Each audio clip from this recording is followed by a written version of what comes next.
ठहरिए रमेश वीर, ये आप किस मायावी पीले पदार्थ को इस चमकीले पात्र में सजाकर सारे आर्यवर्त को भ्रमित करने में चले हैं? क्या यही है वह पीली निर्जीव चपटी वस्तु जिसे आप परम सुख कहते हैं? मेरी बुद्धि इस पर प्रसिंजन लगाती है। शांत हो जाइए सुरेश वीर, अपनी जीवा को तनिक विराम दीजिए। जिसे आप शुष्क और निर्जीव कह रहे हैं वह कोई साधारण अन्न नहीं बल्कि इस मालवा की पावन धरा की पहचान है, इंदौरी पोहा। इसके एक एक दाने में स्वर्ण सी चमक है। यह वह ब्रह्मास्त्र है जो सूर्योदय के समय इंदौरी के आलस का वध करता है।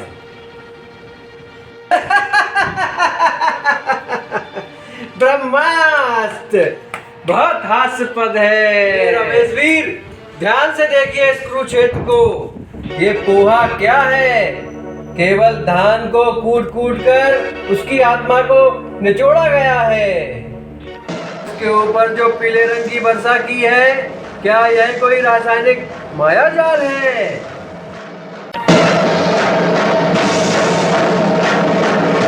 यह तो केवल उबला हुआ भ्रम है। इसे खाकर योद्धा युद्ध क्षेत्र में केवल जमाई ले सकता है, पराक्रम नहीं दिखा सकता। धृष्टता की भी सीमा होती है सुरेश वीर। आप इस सात्विक अमृत के मर्म को क्या समझेंगे? इस पोहे के ऊपर जब दिव्य जिरावन छिड़की जाती है तब पंच तत्व जागृत हो उठते हैं। और ठहरिए, जब इसके ऊपर में रतलामी से छिड़की जाती है तब यह अमृत भोग के समान हो जाता है। मूर्खता की पराकाष्ठा है ये रतलामी से। ये तली हुई तीखी तीलियां, ये तो पोहे रूपी दलदल में चुभने वाले सूल हैं। और ये जो बारीक कटा हुआ प्याज है, ये क्या है? क्या यह कोई अश्रु बहाने का षड्यंत्र है? भोजन ऐसा होना चाहिए जो हृदय को भारी करे, जैसे हमारा महाबली समोसा, आलू के पर्वतों से युक्त और मैदे के अवैध कवच से लिपटा हुआ। समोसा, वह तेली कंदरा जिसमें आलू सदियों से अज्ञातवास काट रहा है। हे सुरेश वीर, समोसा तो तामसिक बुद्धि का प्रतीक है।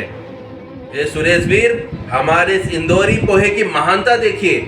जब इस पर नींबू की दिव्य बूंदें गिरती हैं तो मानो ऐसा लगता है कि गंगा मैया स्वयं अमृत की वर्षा कर रही हैं। और उसके साथ में जलेबी, स्वाद ही दुर्लभ हो जाता है सुरेश वीर। परंतु रमेश वीर, पोहे के साथ जलेबी का मेल, ये तो साफ साफ योद्धाओं के लिए आलस का षड्यंत्र प्रतीत होता है। अब अपनी हट को छोड़ो रमेश वीर, जो इस अज्ञानता। आलस तो भ्रम मात्र है।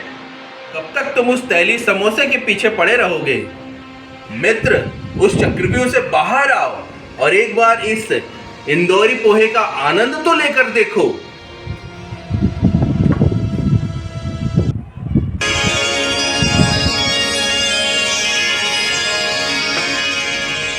हे रमेश वीर, आपकी इस ओजस्वी वाणी ने मेरे अंदर के इस समोसे रूपी राक्षस को समाप्त कर दिया है।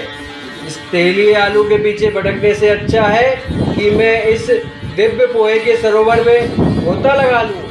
सत्य कहा भ्राता रमेश आपने। मैं अपनी पराजय स्वीकार करता हूँ। परंतु भ्राता रमेश, क्या मैं ही इसका अकेला आनंद लेने वाला हूँ? नहीं नहीं भ्राता सुरेश, चिंता मत करो, धैर्य रखो। मैंने स्वयं के लिए भी इंतजाम पहले से ही करके रखा हुआ है। यह देखिए। चलिए अब इसका साथ में आनंद लेते हैं।